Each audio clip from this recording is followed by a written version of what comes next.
Hello, my name is Sin Bagley. I'm reading from the Household Tales by Brothers Grimm. The translation is by Margaret Hunt, and it's one of the books on the Project Gutenberg. The tale I'm telling you today is The Frog King, or Iron Henry.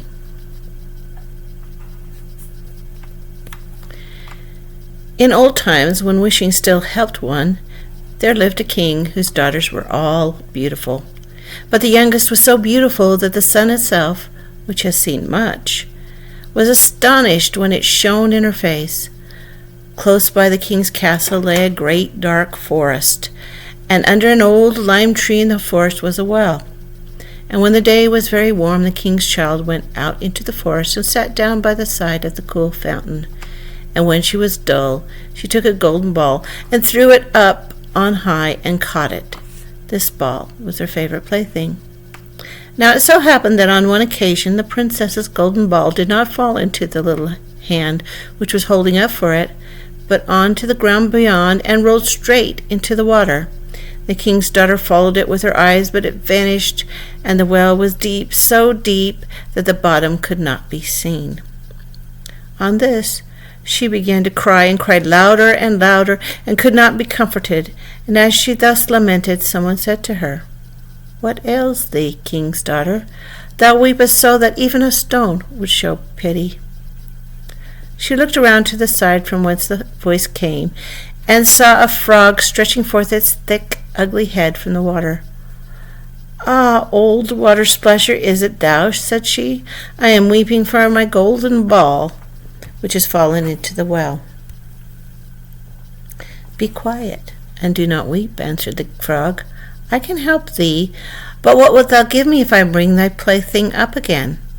"Whatever thou wilt have, dear frog," said she, "my clothes, my pearls and jewels, and even the golden crown which I am wearing." The frog answered, "I do not care for thy clothes, thy pearls and jewels, or thy golden crown.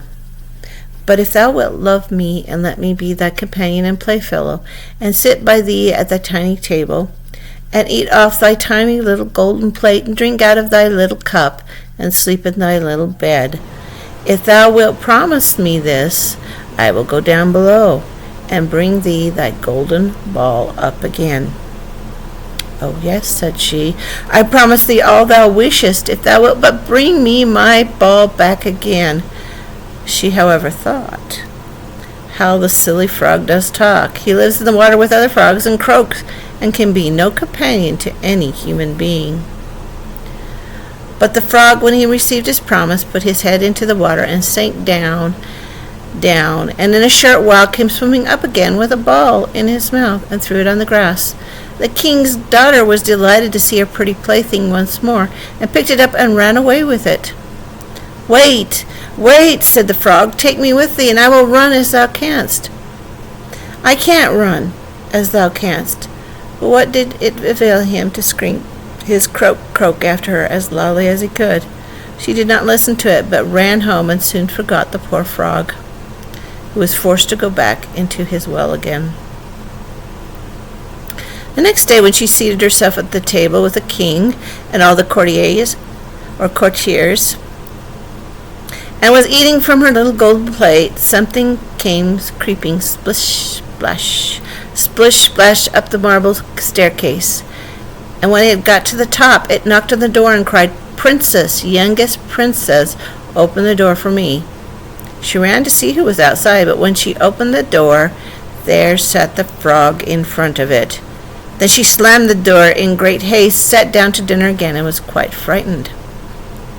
The king saw plainly that her heart was beating violently, and said, "My child, what art thou so afraid of? Is there perchance a giant outside who wants to carry thee away?" "Oh no," replied she, "it's no giant, but a disgusting frog." "What does a frog want with thee?" "Oh, dear father, yesterday as I was in the forest sitting by the well playing, my golden ball fell into the water, and because I cried so, the frog brought it out again for me. And because he so insisted, I promised him he should be my companion, but I never thought he would be able to come out of his water. And now he is outside there, and wants to come in to me. In the meantime, the frog knocked a second time and cried, Princess, youngest princess, open the door for me. Dost thou know what thou saidst to me yesterday by the cool waters of the fountain? Princess, youngest princess, open the door for me. And the king said, That which thou hast promised must thou perform. Go and let him in. She went and opened the door, and the frog hopped in and followed her step by step to her chair. Then he sat and cried, Lift me up beside thee. She delayed until at last the king commanded her to do it.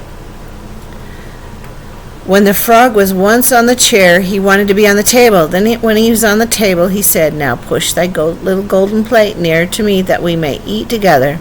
She did this, but it was easy to see that she did not do it willingly. The frog enjoyed what he ate, but almost every mouthful she took choked her. At length he said, I have eaten and I am satisfied. Now I am tired. Carry me into thy room and make thy little silken bed ready so we both lie down and go to sleep. The king's daughter began to cry, for she was afraid of the cold frog, which she did not like to touch, and which was now to sleep in her pretty, clean little bed. But the king grew angry and said, He who helped thee when thou wert in trouble ought not afterwards to be despised by thee.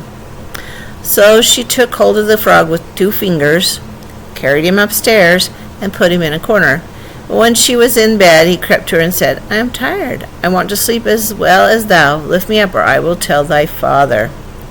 Then she was terribly angry, and took him and threw him with all her might against the wall. Now thou wilt be quiet, odious frog, said she. But when he fell down, he was no frog, but a king's son with beautiful, kind eyes. He, by her father's will, was now her dear companion and husband. Then he told her how he had been bewitched by a wicked witch, and how no one could have delivered him from the well but herself, and that tomorrow they would go together into his kingdom.